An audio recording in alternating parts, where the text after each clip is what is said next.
Hello, everyone. So glad to have you with us today. My name is Matt, by the way, if we haven't had a chance to meet. And while we cannot meet in person as a church yet, CFSB Center is closed until at least August, this is the next best thing. So glad we can connect here online. And I'd love for you to do two things for us real quick as we start. One, hit like right now on this video and let us know that you're here and you're watching. And then hit share and let all your friends know that you're watching. Sharing this video is a great way to invite friends to engage with this content, and you never know when one invitation is going to change someone's life, so we appreciate you doing that a lot. If today is your first time to watch, thank you so much for joining us. Our mission here at Journey is to inspire people to follow Jesus, and what that means for you is we don't want anything from you, we want something for you. We want you to be able to experience and grow and learn in your relationship and your faith journey with God, wherever you may be in that process. So we've got a gift for you today. If you will simply text, I am here, all one word, to 555-888, we will get your email address from you. You can give that to us, and we will send you a Dunkin' Donuts gift card. It is our way to say thanks for watching today. It's no strings attached. We really do appreciate you watching. You couldn't have picked a better day to watch because we're starting a brand new series today called Death to Selfie.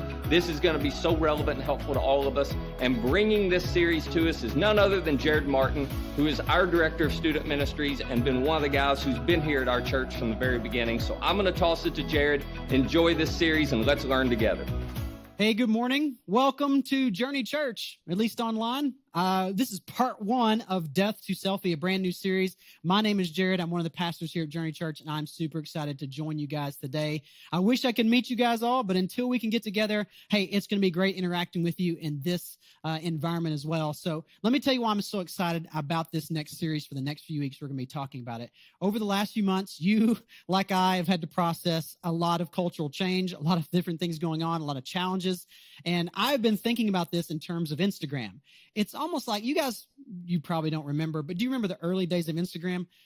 The early days of Instagram had limited filters. I mean, limited things that you could actually use to engage your photos and make them look better than they really were.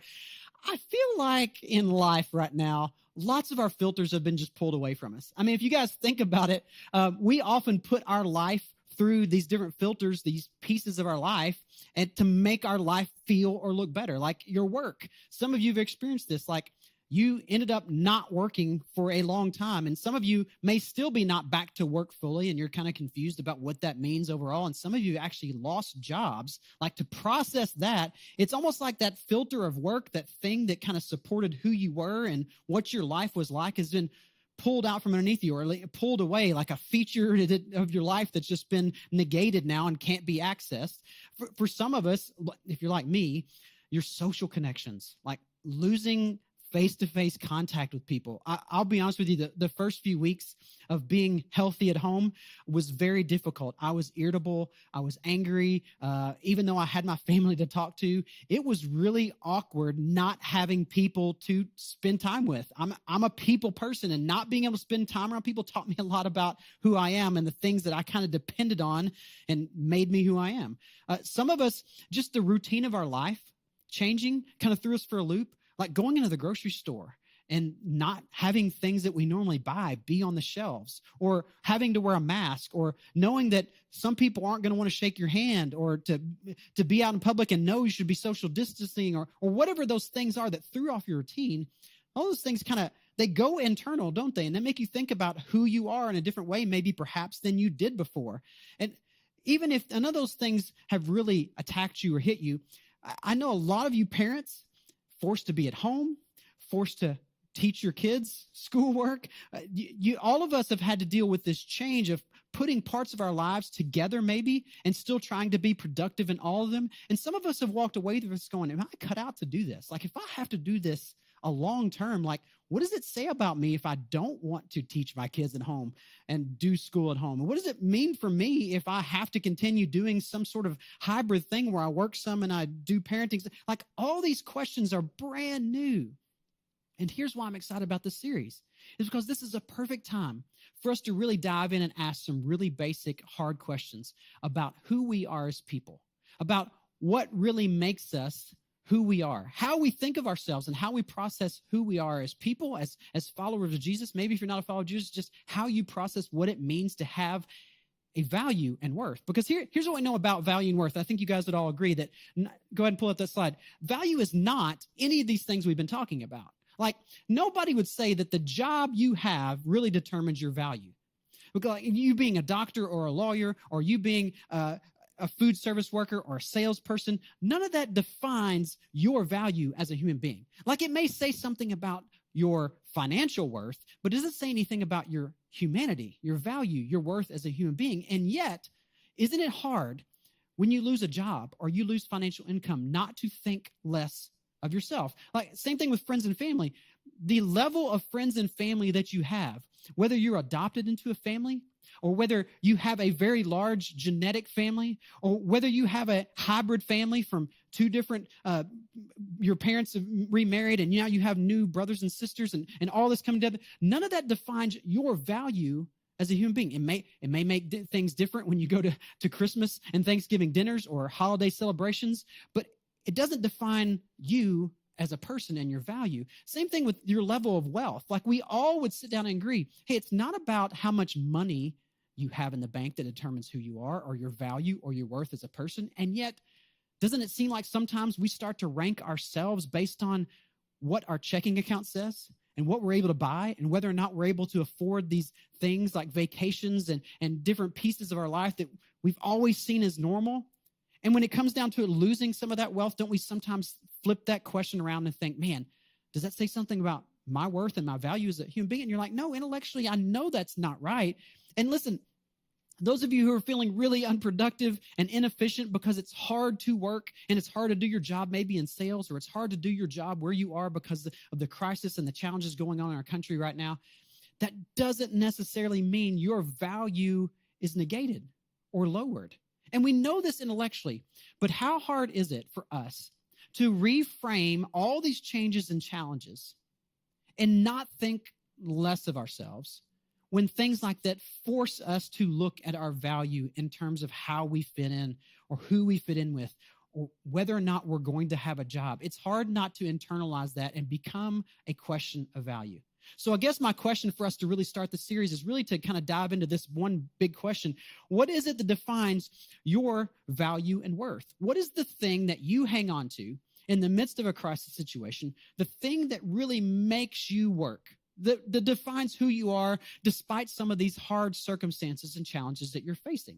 And so I just want to show you something that's helped me process this. This may not help you at all, but it helps me think through, especially how I tried to build sort of this value and worth, this self-identity, this person that I want to be or who I am. And so let me just walk you through a few things that help me. I'm going to use this little diagram. I know this is kind of silly. Okay, just go with me here. Like, I kept picturing, like, I tried to build my identity and who I am based on the pieces of my life that work. So my politics and how I think about what's going to solve the problems in our country or solve the challenges that we're facing, and my answers to what we should be doing next. My politics tend to define how I think and the filter by which I look at all these things in my life. And my politics happens to define me quite a bit. It defines how I think about you and your politics and whether they match up with me and whether or not you're worth maybe having a conversation with, or maybe whether or not I'm going to respond to you in my Facebook feed or whatever it looks like. But politics defines a lot about who I am. In fact, if I sat down with you over coffee and we had a discussion, we might end up at a different area with different politics and different views. We'd also be looking at another area. We'd be talking about our wealth and our status. And we'd be looking at, while I'm not judging necessarily my value overall, it does say something about me, how much money I make or how much I'm able to earn or what I'm able to afford and what kind of house I can live in. And some of you are going, yeah, but I don't live in the nicest house and I don't drive the nicest car and I can't afford to go places that other people are going. And that defines you, doesn't it? Like, your lack of wealth or your having lots of wealth, doesn't that somehow frame your identity just a bit? And also, look at this next area, your work and success. Like, some of you would say, man, I went to school, I worked part-time, or I had scholarships, and I invested time and money into an education to get here, and now I am a blank, fill in the blank, whatever your education led to. And there's some of you who are watching this going, yeah, but I didn't go to school for this, and I didn't work hard at this, and you know what? I did this, and I was an entrepreneur, started a business, and I did this, and look, my work and success, I didn't need an education to get there. And so we all kind of fight this work and success thing, and we all have different views, but our word success does define a little bit about us. Also, our community and our church, like whether or not you help out at Needline or help out at Casa or get involved in civic things within our community, going to church on Sundays or online helps define who you are. It doesn't that in some ways define what you think a good citizen should be or what a good person should be, and you think of yourself as a good person when you do certain things with your church and community. What about your friends and family? Don't the way you view your family relationships somewhat define who you are and your identity and how you think about yourself? Well, some of you love the family dinners you grew up having every Sunday, and the extended family always gets together and you hang out, and doesn't that piece define you? And while you wouldn't say, oh, people who don't have family are less than me, you definitely wouldn't want to trade with them because you have this identity, this piece of who you are, this valuable thing about you. Your friends and family help define you. And the last piece I want to talk about, and these are not all inclusive, but what about your hobbies and your lifestyle? Like some of you would say you're a runner, or you kayak, or you're an adventurer, or you're a boater, or I don't know, whatever you do. Maybe you're a knitter like my wife is, but there's these hobbies and lifestyles that define, your uniqueness and who you are and what you're all about. And so all of these pieces put together. But here's my question. If you look at all these pieces together, what happens if one of these starts to fail or not work? Let's just take, for instance, let's just say that, at work, you're not being productive, sales aren't going well, or things just aren't happening like you thought, or the boss came in and really criticizes the last project you work on, and you start to feel like, man, I don't know what to do about this. Things just aren't working here. But what does this say about me? And what happens? You either dive even heavier into making sure your work gets better and you succeed in that next project or the next sale, and you work, and you tried to build that up, or you cut it off, don't you? And maybe you're thinking, man, well, work's not really what my identity is about. Maybe it's more about my friends and family. And so you dive into your friends and family in hopes that it will balance out and help create this sense of identity and core value and worth, because you're just not feeling it over here. And sometimes don't these areas come in conflict with one another? Like your politics and what you think about what our country should be doing comes in conflict with maybe the friends and family or your church and community. And maybe the ideas you hold politically don't line up with the other people you have neighbors with. And what does that say about your value system or your identity? Or this is really difficult stuff. This is a complex issue. And here's what I'll help guide you to. I want to help guide you into thinking about this, maybe perhaps a simpler and a more straightforward way. And how are we going to do that? Well, here's what I want to do. I actually have some great notes here. The next slide would help us. Our identity is hard to separate from the thing we spend our life and energy building. I mean, that's really the key of this. Like, it's hard when we want to do great at work. And I want you to be a great worker, or I want to have a good community, a good church community. I want to have good family and friends. I want to have strong relationships. I want to have great hobbies, and I want to have a lifestyle that feels good. Like all these different pieces you're working toward. But how do you keep those things that you spend your life and energy on becoming your identity? Because here's what I know about what Jesus taught. While we might ask the question, aren't all of these pieces who I am? Jesus would definitely look at us and say, no. And this is what's so interesting as we read a passage today from Luke chapter 9. What Jesus taught about our identity and how he taught us to think about ourselves and our value and worth is very different than we often practice. Luckily, Jesus makes it super, super clear and super, super simple for us to get. Now, I'm not saying it's going to be easy to practice. I'm just saying the concept is very clear. And so let me walk you through this passage that you may be familiar with, but will help us understand how Jesus viewed identity, value, and worth, and how we should be thinking about this issue, especially in the midst of a crisis or challenge. So let's take a look at this.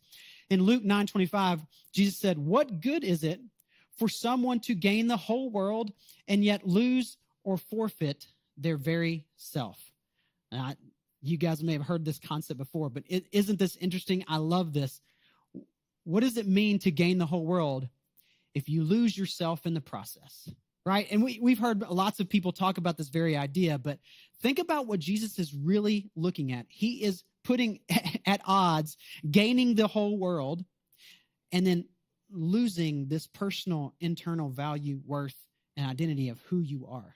This is what I think is so interesting, because we think of the whole world. When you think of the whole world, I know when I read this and read this for the first time, when I think of the whole world, I think of, oh, the whole world. Like, I'll never own the whole world. I don't have to worry about losing myself. I'm not going to try and be emperor of the whole world. Yeah, but let's think about it. What about my whole world? What makes up my whole world? What am I trying to gain as a making of my world? What am I trying to make me? What am I trying to make of my life and my world and who I become? What if in the process of me trying to make me, I lose me? That's really what Jesus is trying to drive at here. What if me trying to make sure that I have all these things that I want for my politics? Or what if all the things I want for my work and success, the wealth and status that I earn, what if my friends and family and the church community, what if the hobbies and lifestyles, what if I get everything I've ever wanted? What if tomorrow you woke up and the entire political system directly aligned with everything you've ever thought should happen? And what if you woke up tomorrow and you had all the wealth you ever needed or wanted, and you could buy and you could do whatever you wanted? You had complete freedom. And what if you woke up tomorrow and your boss loved you and everything went great at work and everybody was just applauding your Would your self-identity, would your value, would everything about you and how you think about yourself, would it go way up? Of course it would. You would begin to feel validated. You begin to like, yeah, that's right. I've been right all along. And what if in the process of that, you realize that getting the whole world, you could actually be in danger of losing your real identity, who you really are? What if there's a fool's errand that we've all come across? And here's what Jesus tries to point out with this verse. Is it possible that you get what you've always wanted and still not be your true self? That's an alternative we've got to consider, right? Because here he puts these two things in opposites. And now we've always thought that if I could just get what I wanted, I would be the me I want to be. But what if Jesus tries to point us to something that's very dangerous about that line of thinking? And here's what I think he tries to do. Let me show you, because I think that go to the next slide. Go to the next slide. The things you live for do not define you, or at least not all of who you are, right? The things that you really live for and that you're trying to put your energy and life to, those aren't really who you are. Because we said earlier, right? Your value and worth as a human being is not just the job you do, but yet you want to do a good job. And it's not your family and friends, but you want to have great connections and family and friends. It's not your hobbies and lifestyle, and yet you want to have an enjoyable lifestyle. But the things you live for, here's what Jesus says, look, the things you live for are not you, or at least you need to consider that they're not all of you. They're not the core of who you are. So what's the alternative? What am I missing here, Jesus? If you're trying to tell me that I might be missing out on who I really am by pursuing some of these things, then what is it? What is the other thing? What is the thing I should be chasing? What is the thing that does define me for who I am? I want to back up a couple verses in this passage, because I actually showed you the kind of the end of Jesus's little teaching here. I want to go back 2 verses to verse 23 and show you how this conversation starts with his disciples. Here's what he says. He said to them all, "Whoever wants to be my disciple must deny themselves and take up their cross daily and follow me." So here's what he's saying. He's saying you got to take up your cross. Now, listen, this doesn't mean a lot to us in today's world, because at least I know from my experience, I've never actually watched someone get crucified. I've never watched somebody come out into the middle of the public square, grab a big wooden beam and carry it up to a hill, and for them to drop it on the ground, be nailed to it, and then put it up so that person could die. And yet, this is the visual image Jesus chooses on purpose to explain what it means to be his disciple and to follow him. Wait a minute, Jesus. you're using death language to put my life on the cross, to deny myself and take up a cross daily. Every day I'm supposed to look at myself and what I'm trying to build. And no, not that, but to put that to death and follow you. See, here's what Jesus does. And this is why I think it's so simple. Not easy, but simple. Jesus says, the true picture at the core of who you are and the value and the worth cannot be on what you build. He says, what you build will not be solid enough. If you want a solid core of identity, if you want a solid value and worth, then what you'll need to do is actually stop trying to create yourself. You're going to stop trying to do the things that are going to build you up. In fact, you're going to die to yourself. You're going to take up a cross. You're going to deny yourself. Think about what this looks like. To deny yourself. Denying myself looks like I'm not getting what I need or deserve. Does it mean I stop working hard? Does it mean I don't try to be good to my friends and family because I just do whatever they want and I don't worry about myself at all? Is that what listen, we're going to work out a lot of these bigger questions over the next couple weeks. But here's what I want you to just focus on today. That Jesus seems to be pointing to something that is not driven by you that will help you be you. And that just doesn't seem possible. Look at this next verse and how he tries to explain it. He says, for whoever wants to save their life will lose it. But whoever loses their life for me will save it. This is the paradox that Jesus tries to point to. He's trying to get us to understand that sometimes when we try to build our own life based on what we think we need most and what we want ourselves to look like, we often build a false self. We put on filters from Instagram to make ourselves look like something that we're not. And here's what Jesus is afraid of. Jesus is afraid we are going to lose sight of who we really are. He's afraid we're going to lose ourselves. And Jesus loves you too much to let you lose yourself in the process of trying to be something you're not. And so Jesus points out very clearly the way to prevent that from happening. The way to prevent from gaining this whole world yet losing your very self is to focus in on who he is. That to deny ourselves is to give ourselves the opportunity to see something we never would have seen, to see something in our true value and worth that we never would have paid attention to because we're too focused on these things outside of us, these pieces of ourselves that we believe create the perfect version of me. And Jesus says, no. Whatever you're picturing is not the perfect version of you. I already created the perfect version of you, and I know what it looks like. And the only way you're going to figure it out is to lose your life to me so that you can save it. Now, this is crazy. So I want to give you some examples. Let me ask you this next question before I go into my examples. What good is it for you to gain the whole world? What good is it for you to gain the whole world, yet lose or forfeit your very identity? I know what your answer is. That's not worth it. Nobody wants to lose themselves in the process of trying to gain themselves. You want to gain who you are, your true identity and value and worth from the things around you. So let me just play out some scenarios. Let me give you some examples. Here's one I thought of. Sometimes when you're at work and everything seems like it's coming at you and the boss is being critical and your coworkers just aren't connecting on the project and you're trying to move something forward. You're trying to gain, maybe you're trying to increase sales or maybe you're trying to increase the number of people you serve in your restaurant or whatever it is you look like you're trying to reach and it's not going well. In the middle of this, you know what denying yourself really looks like? It doesn't mean giving up. What denying yourself looks like in this situation is denying what you think success looks like and looking for the validation and worth in who you are from something that you can't build. And that frees you up to do this. What is it I need to do at work that's going to either A, increase my productivity, increase my stuff, I can face the difficult challenge in front of me, or I can honestly face the difficult decision of maybe this is not the right place for me to work.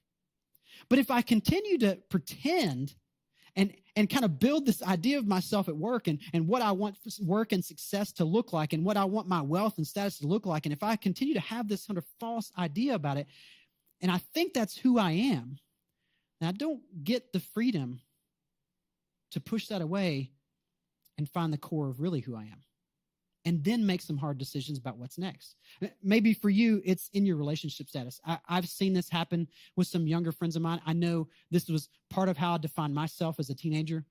So your relationship status, whether you're single or you're married or you're widowed or you're divorced, can seem to identify your value and your worth. And it seems to say something truly about who you are. And so for a lot of you, to have this sort of like, I'm single, I'm almost 30 and I'm single, that seemed to say something about your value and worth in society. Or maybe you've been dating for somebody long enough and it's starting to get pretty serious. You've been to a couple weddings with this person and you've taken them to your parents and you've gone to their parents and things seem to work out great, but you get that text message, you get that DM, and it's like, hey, I think we should take some time off from each other and date other people. And for you, it's like a total negating of your whole life. Like you thought this was the relationship that was going to define you for the rest of your life. And your value starts to drop. And listen, here's what denying yourself in that moment looks like. It doesn't mean you deny that maybe there's possibly somebody out there. Look, it just means that maybe the picture of what a relationship, the perfect relationship looks like, or the perfect relationship status looks like, maybe you need to deny that piece and look more to your value and worth about what Jesus says about you than what culture says about you, what maybe your spouse is even saying about you. Like your identity cannot be wrapped up in just one other person. It can't be wrapped up in one relationship. It's not fair to who you are. Your worth and value is more than that one relationship. It's a part of it, but it's not the core. And let me give you one more example. Maybe in your political ideals, you've done the research. You've read it all. You've read both sides and you've come to really clear conclusions and you know the right answers. And yet your sister marries this guy, or your uncle, when you go home for dinner, he's going to have something to say that's completely wrong. Or you're going to have a friend, a coworker that you eat lunch with, and if this issue comes up, you're going to have to set them straight, because how could you possibly let them think this false thing? How can you let them go and think that they're right about this? And in that moment, listen, here's what denying yourself may look like. Denying yourself doesn't mean you stop studying and trying to figure out the right thing. It doesn't mean you stop maybe talking about these issues. What it means is this, is that perhaps maybe you humble yourself and you ask more questions and try to understand where the other person is. Because is your value in that moment how good you are at getting the right answer and how good you are at making sure they know you're right and how good you are at defending your position? Or in that moment, is your value not just in your politics and what you think, but is your value from something else? Is there something else that overrides these areas of our life? Here's what I want you guys to grab. This week, I know this, but here's two questions I want to throw at you. These last two questions. What is it that defines your true value? What is that thing that if you lost, you're not sure who you would be? Or that thing that so much hurt to see it pulled away just a little bit during this whole last few months that, man, you didn't realize so much of yourself was wrapped up in that thing. And so much of your identity and value worth was wrapped up in that one thing. What if there's something that is taking your confidence? Because what gives you the confidence to face the change and the challenges of everyday life? And is that thing really the core of who you are? And maybe this week you need to consider that at the beginning of this idea of who you are is something deeper, something maybe even simpler than you made it out to be. Maybe it's as simple as this, that Jesus knows your value and your worth. You don't have to create you. You don't have to build this identity. You don't have to put filters on yourself to make yourself look better. You don't have to have certain things in your life at a certain level to make sure that you're worth something. That doesn't mean you stop working hard, or it doesn't mean you stop caring for other people. It doesn't mean you cut everything out that's going bad in your life. Here's what it means. It means at the center of who you are is something bigger and something larger.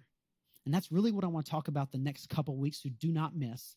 But for this week, my challenge for you is this, to go home and think about this. What are the things that have been building up your identity, that maybe over the past few months have started to cue you in that maybe they're not as solid as you think they are. And perhaps this week, you can find a way to figure out that your identity is not in those pieces of you, but it comes from something else deeper and stronger. So some of you, this is the first time you've really heard this concept. This is hard. This is difficult. This is kind of mind-blowing that Jesus would tell me that me trying to gain the whole world might actually force me to lose myself, that I might lose something, that in order to get my life, I've got to lose my life to him. That's all brand new concepts. But here's what I want to say to you. Listen, Jesus is standing there holding out a hand to help you along. He doesn't want to leave you alone in that. He wants to walk with you through it all. So here's what I'd say to you. As you go through this week and you try to figure this out, don't forget that you have a friend in Jesus who is trying to help you understand that you are valuable, you are worth something, you have a great value to him, despite what everything else in your life seems to be saying. So I want to pray for us. I hope you'll go home and think about this issue. Hey, dive into this teaching in Luke. Take a look at what Jesus says to his disciples. Read some more words of what Jesus says about your value and worth. And next week, what we're going to do is we're going to look at how did Jesus decide that he could be confident in the face of all the people who were coming at him and telling him he was wrong. How did he have the confidence and value in who he was to do that? That's what I want to talk about next week. But let's pray, and you guys can have a great week thinking about this issue. All right, let's pray together. Father in heaven, I just want to pray right now for me to just continue to not put things in place of you and what you've said about me, and then I'll stop trying to build this self-image, this Instagram filtered image of who I am, and rather I would look honestly at what you have said about me. And so, God, I'm just begging you and asking you to help me be freed from these things that sometimes I chase that aren't really who I am. And I pray for the people watching, and I pray for people who are trying to figure this out themselves, that God, rather than maybe thinking themselves lower because things aren't working out, or maybe thinking of them higher because things are doing great right now, rather that they have a sober view, like a simple view of their value and worth, that it doesn't come from something they can build. It comes from something deeper. It comes from something greater. It comes from who you said we are. So God, I pray that we would just bring a death to our selfies, that we would stop trying to build this false image of who we are. Instead, we would just face up that the image that you created for us is the best image we can pursue. And it's in your son's name I pray it. Amen. Jared, thanks so much for that. That was an incredible reminder that who we are is based on who God says we are and not what we do or not what other people say about us. That's something we can all grow in, and I'm sure we will over the next couple of weeks as we continue this series, Death to Selfie.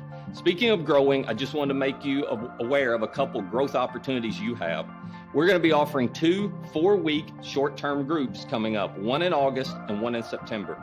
The one in August is going to be online, and it's called Parent Unscripted. It's going to be about the different stages of life that your child goes through and how you can best parent them. If you have a high school, middle school, elementary, or preschooler, this is an incredible series for you. Then in September, we're offering a short-term online 4-week study called Starting Point. If you want to discover your purpose in life, if you want to explore spiritual things, if you want to figure out what it means to have a relationship with God, this is the group for you. So if you want to learn more about Parent Unscripted or Starting Point, text Try Groups, all one word, Try Groups to 555-888, and we'll get you information about that. I also want to say a quick thank you to those of you who give here so consistently and so regularly, because you make it possible for us not only to be for our community and meet needs in our community, but to offer resources and opportunities like these groups that we're going to be offering that help all of us grow. So if you want to give today and continue to support the mission of what we do, you can go to givejourney.com, or you can open up our app and there's a give tab, and it's simple, easy, and quick for you to give. Thanks so much for your support. Now, before we go, we've got one final gift for you. Our band has a song that's going to encourage and inspire you today, so enjoy.